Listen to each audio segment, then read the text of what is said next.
কুষ্টিয়ার একটি বেসরকারি স্কুলের গণিত বিষয়ের শিক্ষক মোহাম্মদ আসাদ। আসন্ন ঈদ উল ফিতরকে কেন্দ্র করে সবাই যখন কেনাকাটায় ব্যস্ত, তখন আসাদ রয়েছেন দুশ্চিন্তায়।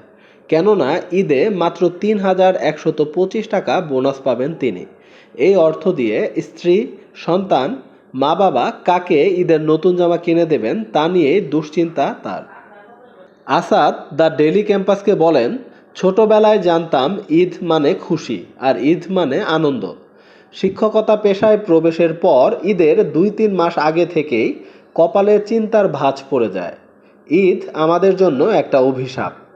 পরিবারের বড় ছেলে হিসেবে বাবা মা, ভাই বোন, বউ, মেয়েকে কিছু না দিয়ে কিভাবে ঈদের দিন ঈদের নামাজে যেতে পারি। তারা ভাবে আমি একটা চাকরি করি। আমাদের জন্য ঈদ মানে লজ্জা, অপমান ও দুঃখ ভারাক্রান্ত একটি দিন। ঈদ শিক্ষক সমাজের জন্য অভিশাপ বয়ে আনে। শারমিন নিপা নামে আরেক শিক্ষক বলেন, বেসরকারি শিক্ষকদের যে টাকা ঈদ বোনাস হিসেবে দেওয়া হয়, তার চেয়ে গ্রামীণ এলাকার বাৎসরিক কাজের লোকও ঈদের সময় অনেক বেশি টাকা বোনাস হিসেবে পায়। এছাড়া পরিবারের সদস্যদের ঈদের জামা কাপড়ও পায়। ৩,১২৫ টাকা ঈদ বোনাসের নামে শিক্ষকদের সঙ্গে প্রহসন করা হচ্ছে। শাহ আলম বাদশা নামে এক শিক্ষক জানান, সিকি উৎসব ভাতা দিয়ে বর্তমানে নিজের জন্য কেনাকাটা করলে মা বাবা, বউয়ের হয় না। বউয়ের জন্য কিনলে মা বাবা, আমি নিজে বাকি থাকি। মা বাবার জন্য কিনলে বউ এবং আমি বাকি থাকি। বেতন বোনাস মিলিয়ে সবার জন্য টুকটাক কেনাকাটা হলেও আমার নিজের জন্য আর কিছু কেনা হয় না। নাহিদ পারভেজ পাভেল নামে আরেক শিক্ষক জানান, এমপিওভুক্ত শিক্ষকদের রাষ্ট্রীয় ও সামাজিক মর্যাদার বৈষম্য অনেক বেশি। সামনে তরুণ প্রজন্ম শিক্ষক হওয়ার আগ্রহ হারিয়ে ফেলবে। নুন আনতে পান্তা ফুরায় অবস্থা যখন, তখন দূর দূরান্তের শিক্ষক জিন্দা লাশ হয়ে পড়েছে। ৩,১২৫ টাকা দিয়ে কিভাবে ঈদ পার করব তা জানি না। নিজের জন্য কিছু কেনা হবে না।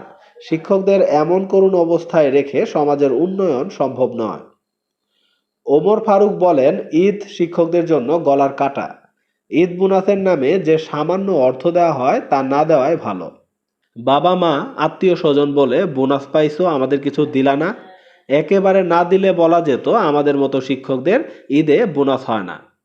শুধু এই ৫ শিক্ষকই নন, বেসরকারি স্কুল, কলেজ, মাদ্রাসা ও কারিগরি শিক্ষা প্রতিষ্ঠানে কর্মরত এমপিওভুক্ত কয়েক লাখ শিক্ষক আসন্ন ঈদ উল ফিতরে ঈদ বোনাস পাবেন মাত্র ৩,১২৫ টাকা। এই টাকা দিয়ে পরিবার নিয়ে কিভাবে ঈদ উদযাপন করবেন তারা? প্রশ্ন রেখেছেন শিক্ষা মন্ত্রণালয় এবং মাধ্যমিক ও উচ্চশিক্ষা অধিদপ্তরের কর্মকর্তাদের কাছে।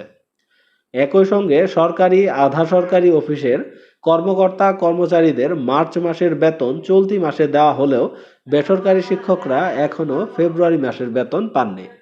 বিষয়টি নিয়ে চরম ক্ষুব্ধ শিক্ষক ও কর্মচারীরা। যদিও বেসরকারি এমপিওভুক্ত শিক্ষকদের উৎসব ভাতা বাড়ানোর ঘোষণা দিয়েছে বিদায়ী শিক্ষা উপদেষ্টা ওয়াহিদুদ্দিন মাহমুদ, তবে এটি কার্যকর হতে পারে ঈদ উল আজহা থেকে। এছাড়া উৎসব ভাতা কতটুকু বাড়ানো হবে তা নিয়েও রয়েছে প্রশ্ন।